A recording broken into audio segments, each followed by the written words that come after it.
Hey everyone, welcome to Patriot Soapbox, where I give you my commentary on the news today as reported by Wall Street Journal. Now, first up, Nancy Pelosi has declared that after that, first of all, for background stuff, the whole impeachment thing was meant to be rushed to satisfy the more moderate members and just get it out of the way so they can campaign on other issues. They rushed the impeachment, no GOP witnesses, no fairness, no nothing. Just rush it through, and now they're pissed because Mitch McConnell wants to do the exact same thing with the Senate trial. Now that's a bit hypocritical, first of all, because as after Nancy Pelosi is trying to rig the rules and make it unfair, she's mad that McConnell wants to do the same thing. But also, it's not allowed because the House has sole discretion over how they conduct the impeachment process. The Senate has sole discretion over how the trial is supposed to go.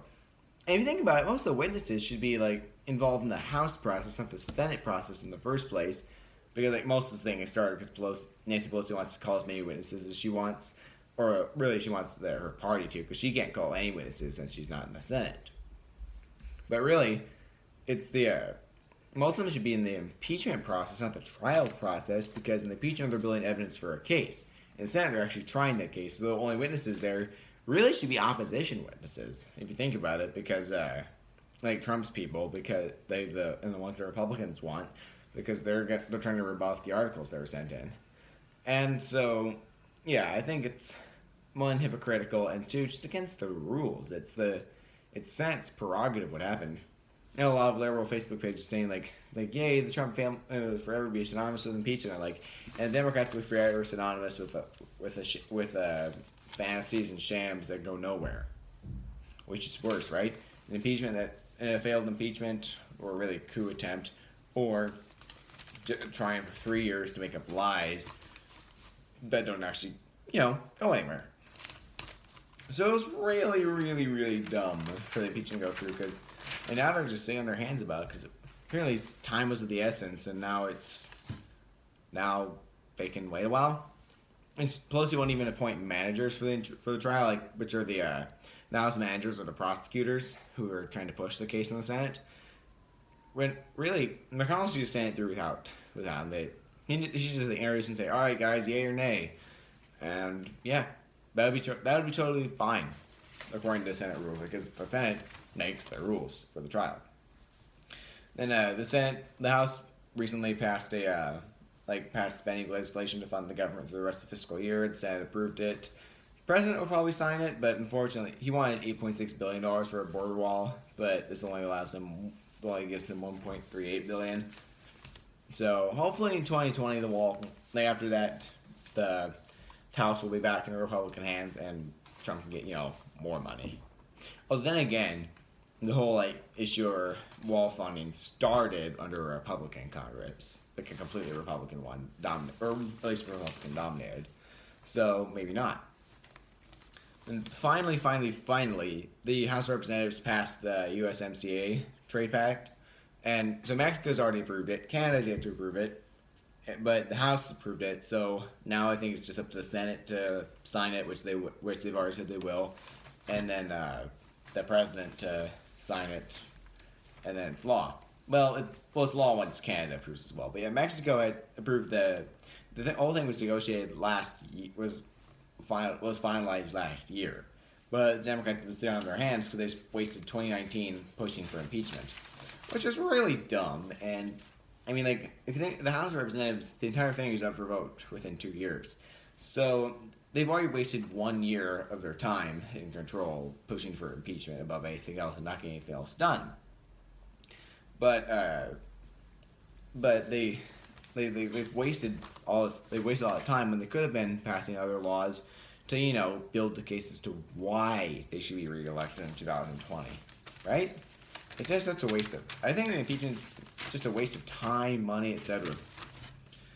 Last night there was a presidential debate, and Democrats are out of touch with the American voter when they schedule a presidential debate on the night on opening night of a Star Wars film, right? Star Wars Episode 9, Rise of Skywalker came out last night. Really, today's supposed to be opening day, but there's always opening night the day before. So yeah, while most Americans are going to go see Star Wars, maybe some of the diehard fans, like more people are coming on later, or just rewatching it. But yeah, well, most people are going to go see Star Wars. And they decided to hold a debate. That's one way to give yourself low ratings right there. I'm just saying. Yeah, like, who wants to vote for the president who doesn't care about Star Wars, right? Yeah, like what's next? They don't. What's next? They hate Die Hard. Come on.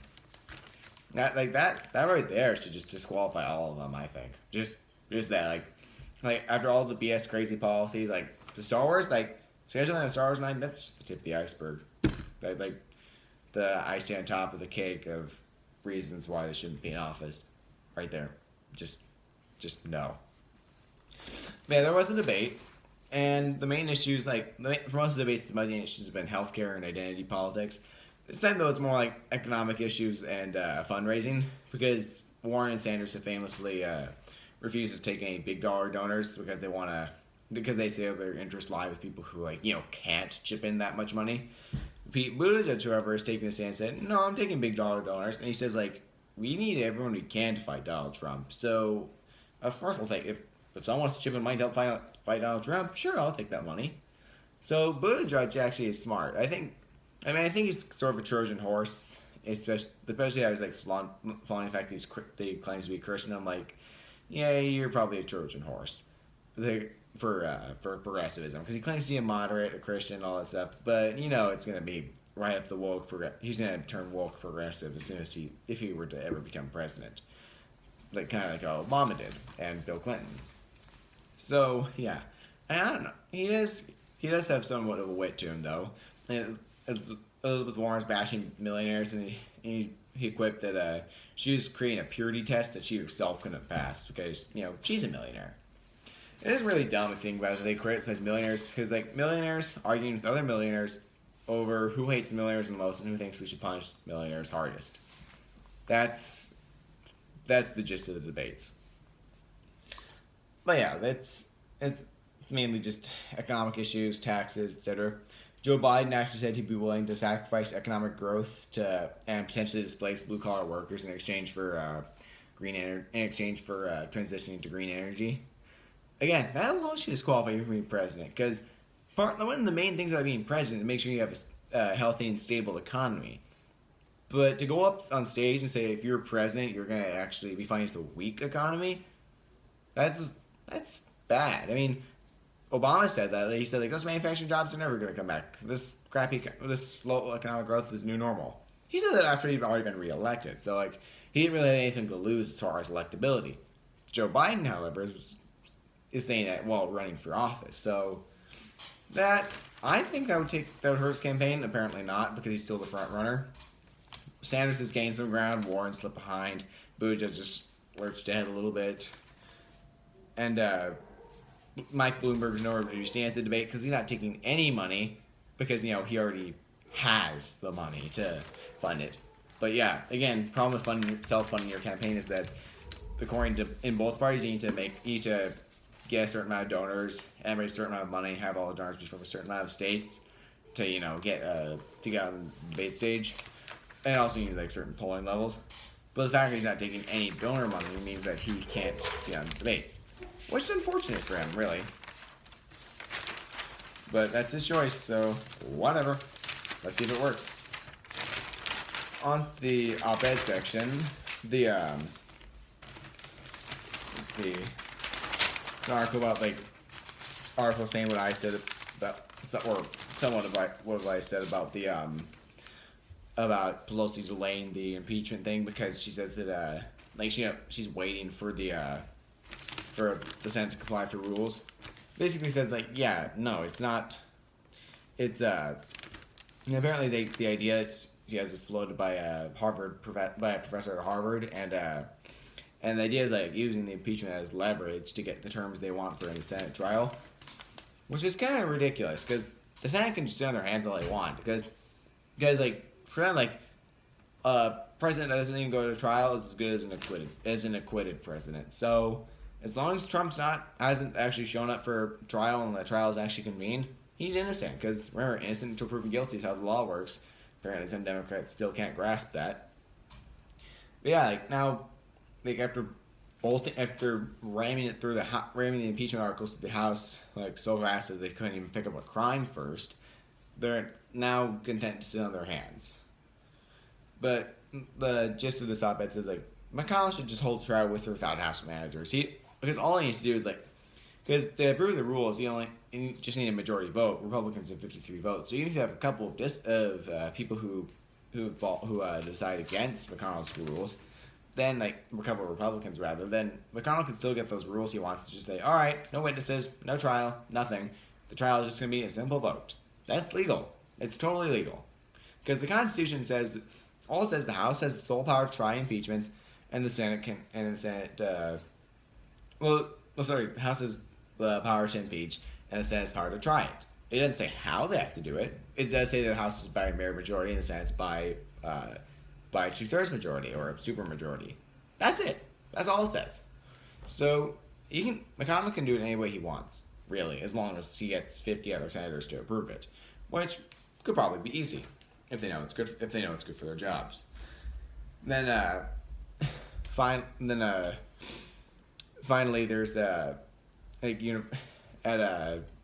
universities now they it says that a while back during the Cold War, like about 70 years ago or so, the University of California introduced a loyalty oath that faculty members had to sign to say that they weren't communists, and over 30 people, 31 people ended up being fired over the course of a few years because they wouldn't sign the oath. And so now, then they eventually got rid of that because it's considered discriminatory, obviously. But now they and a bunch of other universities are reverting back to that by having diversity, equity, and inclusion statements, sign on, to show their commitment to social justice. And so when it comes to these forms, it says they looked at which one from the UC Berkeley campus, because that one's online, and there's a scoring system almost on the statements. It's not just a simple I'll oppose social justice and diversity, yada yada yada, signed, and Joe Smith, the guy who wants to be an American history professor. It's not like that. It's almost like might have to write an essay or answer questions a certain way. It's they have sort of a complicated system like that, and they also have to describe ideas they think would help promote the values of diversity, inclusion, and equity and whatnot. And so they're scored at Berkeley. It's scored on a scale of 1 to 5, 1 being bad, 5 being good. And so a low score 1 or 2, you can't get hired. 3, 4, maybe. 5, yeah, probably. So basically it's sort of scary that they're picking people based on their commitment to one ideology, because universities started as a bastion for new ideas and free thinking, and actually the very first universities were very much against the grain as far as traditional thinking went, because it was supposed to be a hub of new ideas. So it's now kind of ironic that they're trying to push just one ideology, but then again, for all those conservatives to think that leftists are stupid, I don't think I sort of beg to differ. I mean, policy-wise, yeah, stupid. As far as gaining power, brilliant.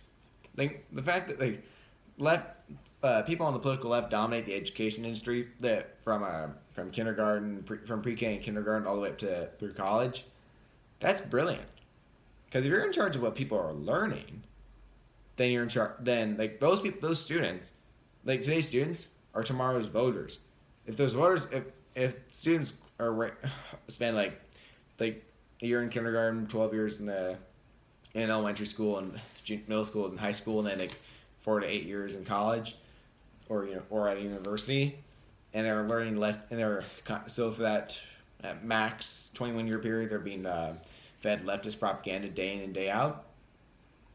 That's a pretty good way to get yourself some pretty solidly left political left voters. So all I say is the leftists are dumb when it comes to making policy, smart or probably genius level almost when it comes to gaining power. Because if you control the education system, or if you can get enough people, one ideology, run the whole system, then you're going to control the people who the system is creating. That's all I got for you. This episode of Feature Your Soapbox. Don't forget to like and subscribe for more great daily content.